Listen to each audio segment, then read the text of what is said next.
好，我哋而家揾到周晴係同我哋做個訪問嘅。係想問下你對於今日點解會喺呢度出現呢？其實今日因為我唔使上堂啦，放假啦，咁就專登嚟撐場俾你聽下講嘅。咁同埋請問你對於中英聯合聲明喺香港而家實行有啲咩睇法呢？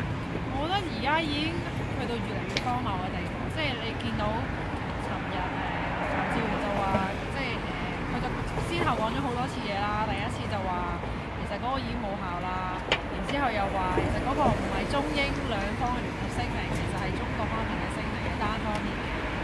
咁甚至即係講到就係話其實我哋講50年不變咧，其實係同聯合聲明係冇關係嘅。即係其實佢哋而家已經去到係佢哋將我哋唯一一樣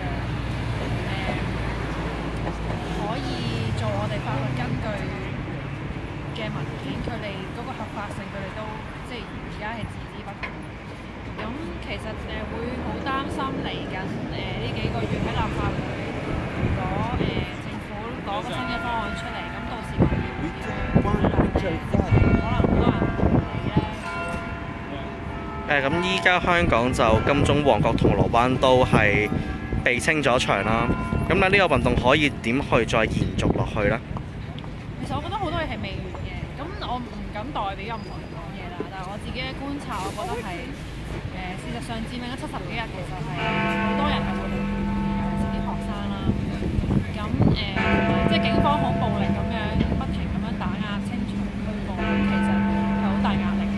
咁我覺得其實而家暫時咁樣撤退，俾佢哋翻去重整策略，諗下一步點樣做，同埋休息一下咧。其實我都覺得好重要。咁其實嚟緊呢幾個月，我估都一定會有一啲大型嘅運動啦。而除此之外，我覺得係有樣比較重要嘅就係、始終社會嘅分化係咗啦。咁點樣可以爭取到更加多即係一啲溫和民主派支持者嘅支持咧？咁呢一個可能就要花多啲功夫，譬如可能係深入社區、學校或者做一啲唔同層面嘅連結，即係呢一啲反而係最重要咯。因為我個人嘅擔心會係即係可能佔領之後大家都好攰，或者大家對啲新聞已經好厭煩，咁會令到可能係得返一班可能真係死忠死硬嘅即係前線嘅參與者。咁呢個時候對爭取民主會好不利。好嘅，多謝今日接受我哋嘅訪問。